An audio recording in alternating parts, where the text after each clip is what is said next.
Hello बच्चों, आज की क्लास में हम पढ़ने जा रहे हैं एक और नए एंडोक्राइन ग्लैंड के बारे में जो कि है थाइमस ग्लैंड।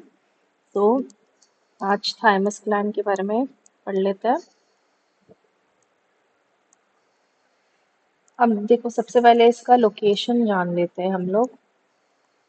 थाइमस ग्लैंड ये आपके अपर थोरैसिक रीजन में प्रेजेंट होता है, कहीं यहाँ at the dorsal side of heart. Heart के डॉर्सल साइड पे, हार्ट के पीछे, तो अपर थोरैसिक रीजन में at the dorsal side of heart, ये इसका लोकेशन है।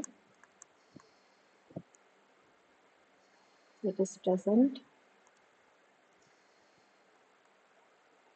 in upper thoracic region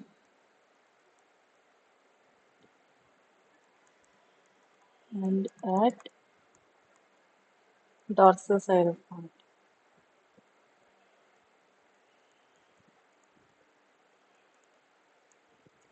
heart के पीछे होता है ये, ठीक है। इसके बाद हम लोग इसका स्ट्रक्चर देख लेते हैं।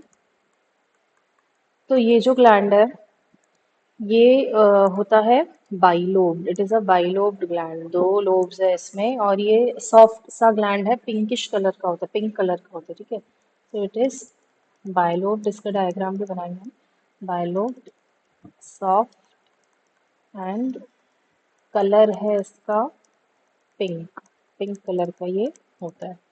तो कुछ इस तरीके से एक रफ स्ट्रक्चर बना लेते हैं इसका। कुछ इस तरीके का ये आपको दिखेगा, और ये हार्ट के पीछे प्रेजेंट होता है, ठीक है। अब इसके बाद ये जो हार्मोन प्रोड्यूस करता है देख लेता है। एक ही हार्मोन प्रोड्यूस करता है ये, और उस हार्मोन का नाम है थाइमोसिन, ठीक है। एक ही हार्मोन प्रोड्यूस करता है जिसका नाम है थाइमोसिन। ये जो हार्मोन है ये बहुत ही ज़्यादा इम्पोर्टेंट है हमारे लिए, ठीक है। क्यों इम्पोर्टेंट है देखते हैं, इसका फंक्शन देखते हैं। इस हार्मोन का फंक्शन क्या है? ये आपको हेल्प करता है in the maturation of T cells, T lymphocytes, ठीक है।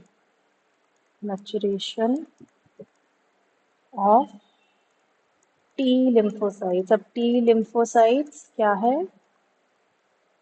टी लिम्फोसाइट्स एक WBC का टाइप है।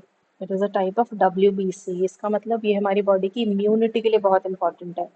अगर टी लिम्फोसाइट्स नहीं होंगे यानी, तो फिर हमारी बॉडी की जो इम्यून सिस्टम है वो वीक हो जाएगी, ठीक है। इसीलिए जो ये जो ग्लैंड है थाइमस ग्लैंड, वो जो हार्मोन प्रोड्यूस करता है थाइमोसिन, ये हमारे लिए बहुत ज़्यादा ज़रूरी है।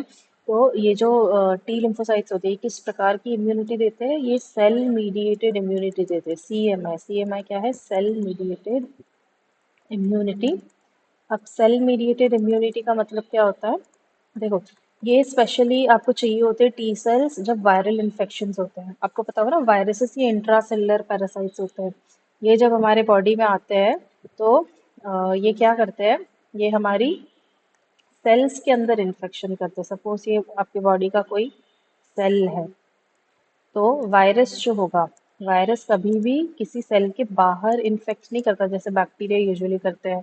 ये हमेशा सेल के अंदर जाएगा और सेल के अंदर जाके फिर रेप्लिकेट करता है। तो इस सिचुएशन में हमें हमें क्या करना होता है? हमें इस इन्फेक्टेड सेल को ही ख़त्म करना होता है। ये जो पहला इन्फेक्टेड सेल है उस पूरे सेल को डिस्ट्रॉय करना है।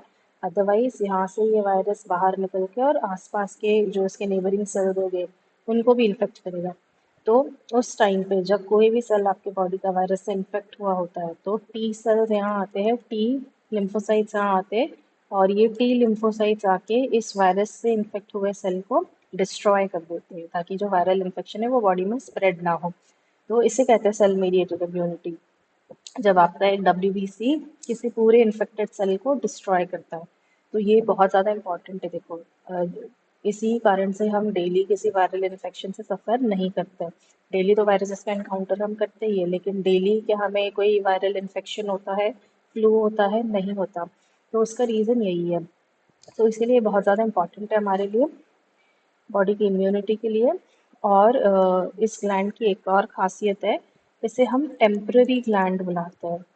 थाइमस ग्लैंड जो है it is a temporary gland, और टेम्पररी ग्लैंड क्यों बुलाते हैं, क्योंकि एजिंग के साथ साथ ये एट्रोफाई होता जाता है। एट्रोफाई यानी इसका इनएक्टिवेट होता जाता है, एक तरीके से आप कह सकते हो कि इसका जो स्ट्रक्चर है वो डीजनरेट होता जाता है, इसका फंक्शन कम कम होता जाता है बॉडी में।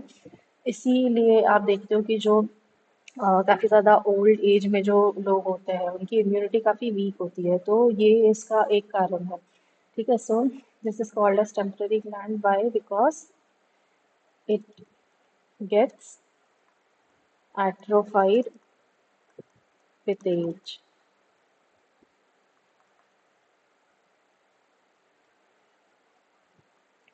सो थाइमस ग्लैंड के बारे में इतना ही। अगले लेक्चर्स में दूसरे कुछ एंडोक्राइन ग्लैंड्स के बारे में पढ़ेंगे हम। Thank you.